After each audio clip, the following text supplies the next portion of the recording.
नमस्कार मित्रांनो, मी राधिका फराटे. IAG भारत प्रस्तुत शेतकरी कट्टावर तुमचं मनापासून स्वागत करते. मित्रांनो, तुम्हाला हे माहितीये का, जर तुमच्या शेतातल्या फुलाचं परागीकरण म्हणजेच पॉलिनेशन झालं नाही तर त्या फुलाचं फळच होत नाही. म्हणजे तुम्ही कितीही खतं, औषधं, पाणी सगळं दिलं तरीही उत्पादन मर्यादितच राहतं.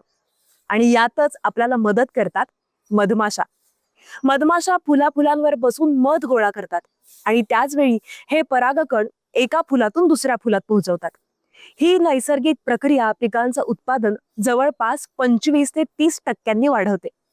मित्रांनो, डाळी, तेलबिया, भाज्या, फळं अशा असंख्य पिकांना मधमाशांचं हे परागीकरण फार उपयोगी ठरतं.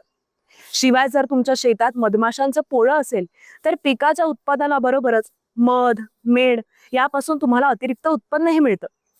पॉलिनेशनमुळे फक्त पिकाचं उत्पादन वाढतं एवढंच नाही, तर पिकाची गुणवत्ताही सुधारते.